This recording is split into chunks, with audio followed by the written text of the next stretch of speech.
ओम शांति।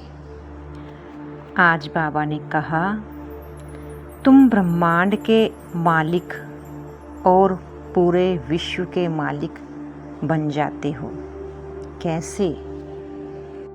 जब हम आत्माओं को परमात्मा के द्वारा ये सत्य ज्ञान मिलता है, तब हम ब्रह्मांड के और विश्व के मालिक बनने का पुरुषार्थ करते हैं।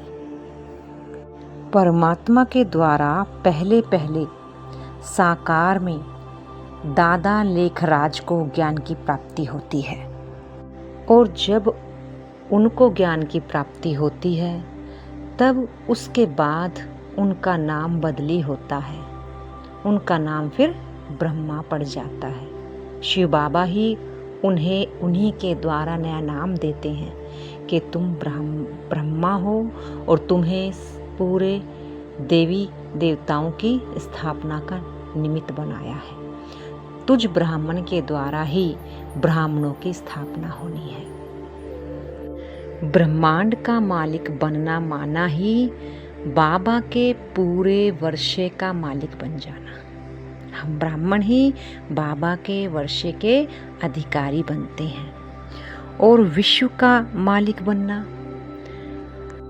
जब हम बाबा के सर्वगुण और सर्वशक्ति इन वर्षे को अपने कर्मों में लाते हैं, तो जो हमारे कर्मों का पुण्य जमा होता है उसके द्वारा ही हमें विश्व की बादशाही मिलती है।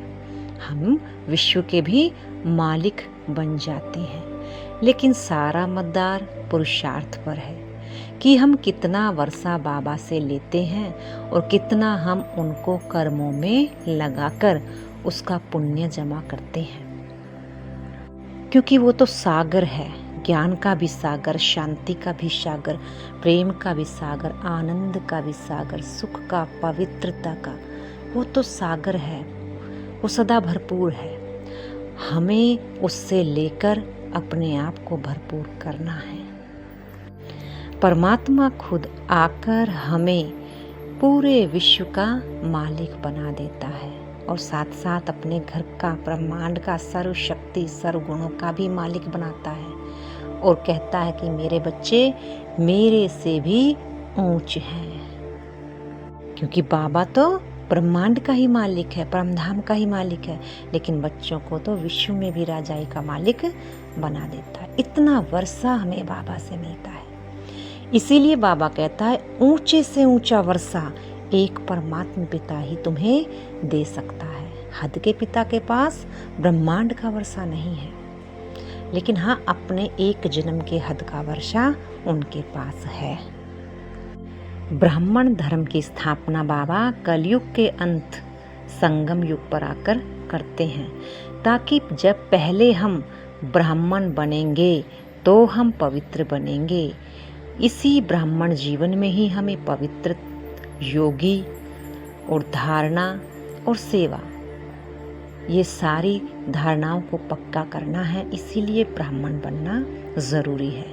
पहले ब्राह्मण बना जाता है, उसके बाद ही देवता। स्थिति की बात करें तो पहले ब्राह्मण, फिर फरिश्ता, फिर देवता। ये आत्मा के स्टेजेस हैं। क्योंकि एक जन्म में ही तुम्हें पता चल जाएगा कि तुम्हारा कौन सा पुरुषार्थ है।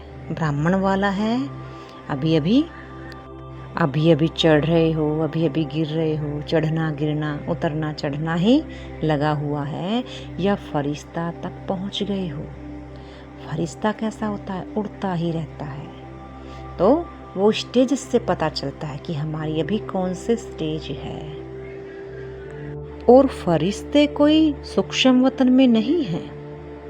पहली बात तो सूक्ष्म वतन कुछ है ही नहीं, स्थूल में ही सब कुछ है। अगर बात करें परमधाम की, तो अगर आज हम शांत, अपने आप को अंदर से शांत कर लें, तो परमधाम की फीलिंग हम इस साकार में भी ला सकते हैं। स्थूल में ही सब कुछ होता है। फरिश्ते भी स्थूल में ही हैं। तो हमें क्या बनना है? इस धरती पर चलता फिरता फरिश्ता, अर्थात हर रिश्ते से न्यारा, किसी भी देह के प्रति कोई सोच ना चले। और ऐसा होता है, सच में होता है। बाबा हमें ट्रेलर हमको दिखाते हैं, हमें ऐसा कभी कभी बना भी देते हैं कि बच्चे फरिश्ता ऐसा होता है, ब्राह्मण ऐसा होता है और देवता ऐसा होता है। हमें किसी ना किसी प्रकार से अनुभूति जरूर कराते हैं। और जब हम फरिश्ता बन जाते हैं, फरिश्ते के बाद कर्मातीत अवस्था आ जाती है कि हम कंप्लीटली हर कर्म से न्यारा बन ही जाते हैं। कर्मातीत की भी कई स्टेज हैं। एक तो कभी कभी के कर्मातीत, एक कोई कर्मों में कर्मातीत, कोई में नहीं, लेकिन लास्ट की स्टेज जो है संपूर्ण कर्मातीत अवस्था। संपूर्णता का अर्थ ही है ना तो किसी कर्मेंद्रियों के द्वारा हम आकर्षित हों, उसके बंधन में फंसे, ना ही वस्तु के, ना ही प्रकृति के, ना ही किसी वायुमंडल के, सदा न्यारा, बिल्कुल कर्म से न्यारा। जब हम लास्ट में अपने आप को संपूर्ण समेट लेते हैं, उसको कहा जाता है संपूर्ण कर्मातीत अवस्था। और वो हमारी अभ्यास करने से ही लास्ट तक बन पाएंगे। जिसका अभ्यास नहीं होगा तो उसकी संपूर्ण कर्मातीत अवस्था बनने में बहुत मुश्किलात होगी। इसलिए बाबा एक अभ्यास अव्यक्त मुरली में हर बार देते हैं कि बच्चे अभी अभी साकारी, अभी अभी निराकारी, अभी अभी साकारी, अभी अभी निराकारी। दिन भर में ये अभ्यास करो। कई बार बाबा 5 स्वरूपों का भी अभ्यास हमें बताते हैं। इसीलिए बताते हैं कि लास्ट समय में तुम्हारी स्थिति कर्मातीत तक पहुंच जाए। तो बाबा इसीलिए इस ब्राह्मण जन्म को सबसे ऊंचा बताते हैं, क्योंकि ब्राह्मण जन्म में ही हमें परमात्मा प्यार की अनुभूति होती है। क्योंकि जब तक हम शूद्र थे तो हमें पता ही नहीं था कि हमें भगवान की पालना भी मिल सकती है, क्योंकि हम तो समझते थे भगवान तो दिखाई ही नहीं देता। लेकिन परमात्मा पिता ने हमें आकर बताया कि मैं दिखाई नहीं देता क्योंकि मैं निराकार हूँ। लेकिन जब तुम भी निराकार बनकर मुझे याद करोगी तो मैं तुम्हें सुनाई दूंगा, मैं तुम्हें महसूस हो जाऊंगा।